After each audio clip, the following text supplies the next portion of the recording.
What would you consider your city, and can you tell me, has it been changing? If so, how? I grew up as a child, and that's Brussels.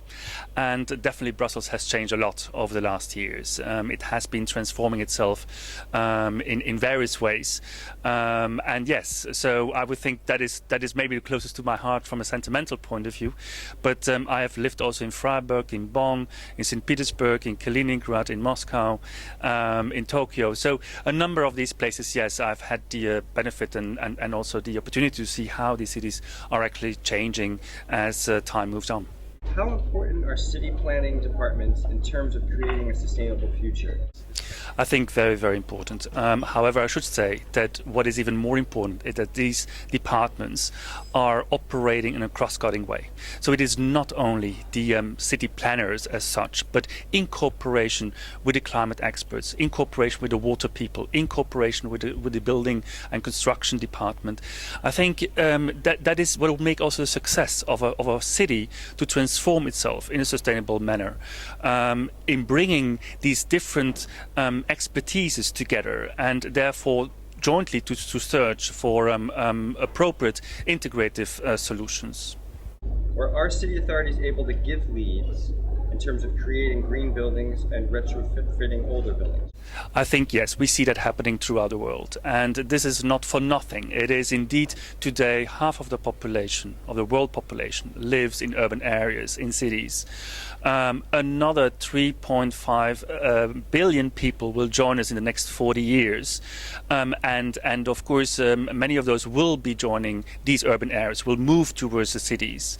So obviously cities are coming under extraordinary pressures to make sure that the next stages of building, next stages of waste management, water protection, etc., food security within the urban areas is being taken care of, and in a very rapid way. So cities today also, you will find in Asian regions where cities are being built and constructed within 2-3 years time for 3 million people, for example, with all the infrastructure. We'll see some of those coming more and more in the next years, in the next decades. So it is extremely important for cities to look into the challenges that they are going to face and to anticipate already the challenges and to try to find, of course, solutions so that the transformation of their cities is going in a sustainable manner. In what types of cities is the most innovation happening? I would think that surely in large cities, mega cities as we would call it as ICLEI, surely there's a lot of innovation going on. But I think that the super cities, those cities that have maybe 1 million inhabitants up to 10 million, I think they are being faced far more with pressures of coming up with innovative solutions. They are the cities also where there's an immigration trend towards too, and so they are facing these pressures of innovation, and I think that is what we find throughout the regions. So both in Europe, as in the United States or the Americas, Latin America, Asia, but also the African continent, where in particularly cities of more than 1 million inhabitants up to 10 million are being pressured to come up with innovation. Can you give examples of how ICLEI supports their member cities to help create a sustainable future? We have a number of programs that we offer, and actually we do offer what we call 8 entry doors, 8 agendas.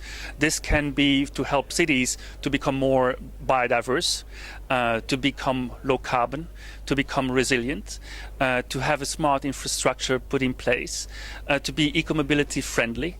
So it's a number of programs that we are providing to our cities, to our members, that they can take benefit of.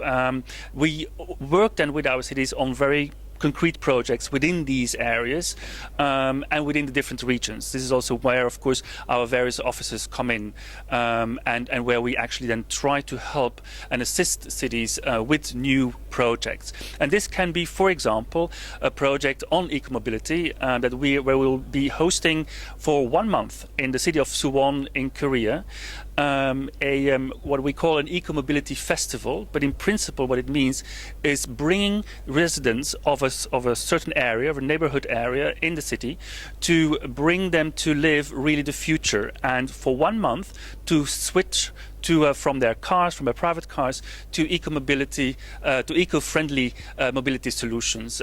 For example, of course, public transportation, but in particularly also electric cars, other means of electric vehicles that can move around. So really trying to test this out with the real residents of that city under the political leadership of course, the mayor and his staff, and therefore also from there learn what can actually be also transposed and brought to other cities, for example, in the future.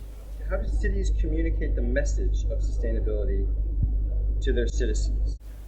I think in various ways, but one element for sure is trying to give an example to the citizens, so that a political leadership, if the leadership is not giving the example, it's very difficult to convince its citizens to go on the path of sustainability in their own lives, in their own private lives. And so I think there are a number of examples that are working very well.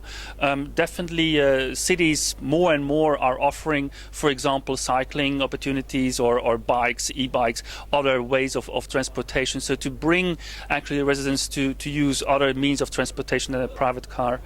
A lot of educational projects are being undertaken, particularly towards schools and students.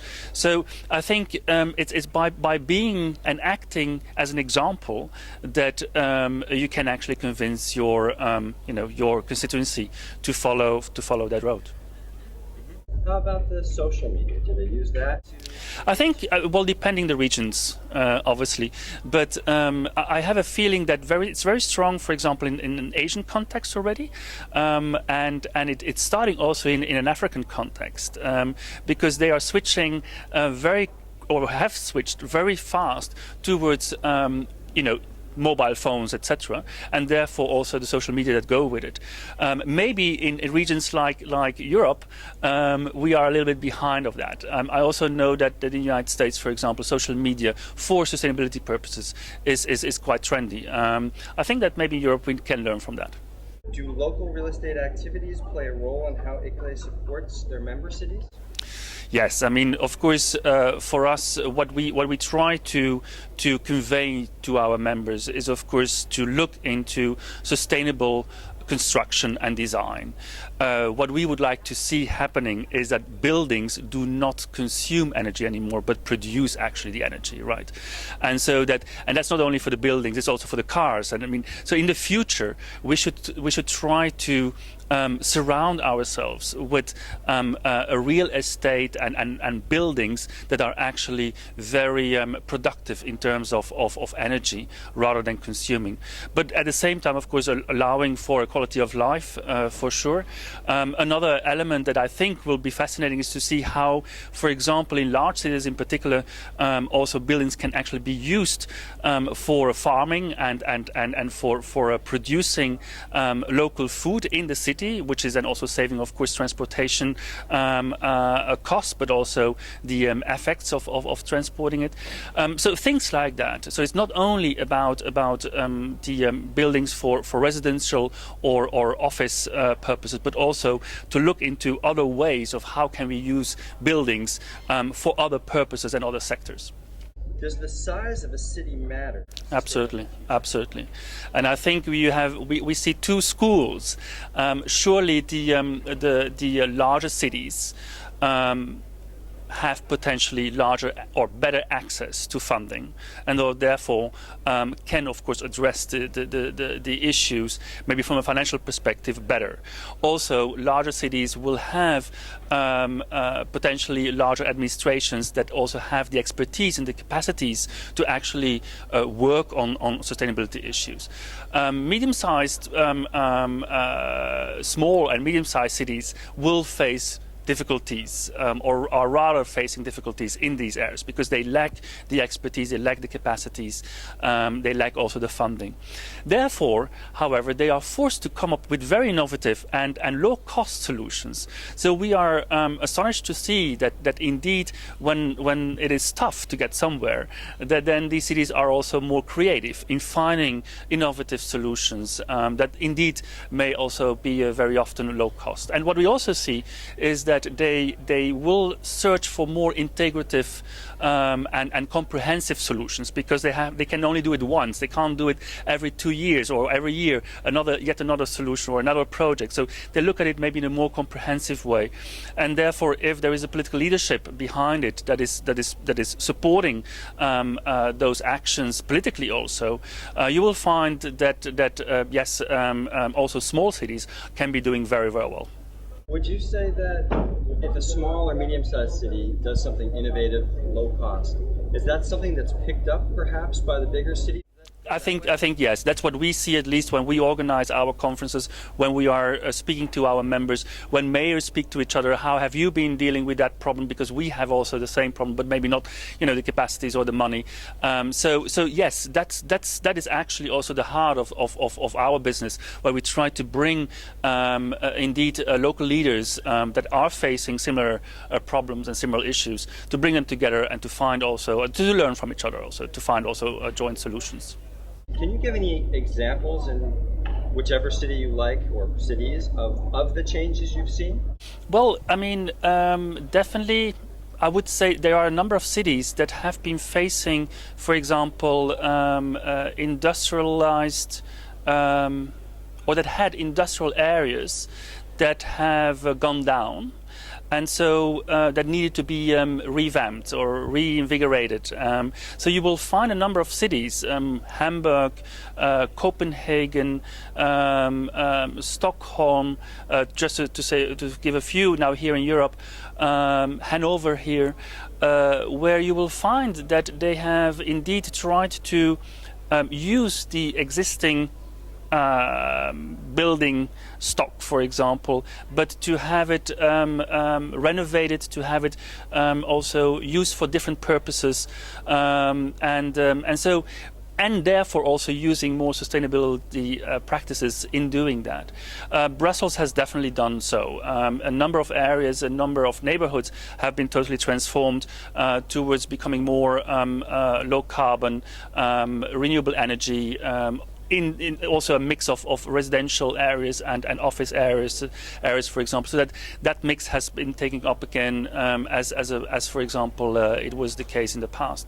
So Copenhagen definitely, I mean, always has been already a biking city, but right now, I mean, even if already 1 out of 3 in Copenhagen is using the bike for its professional and leisure activities, Copenhagen city wants to move it up to 1 out of 2.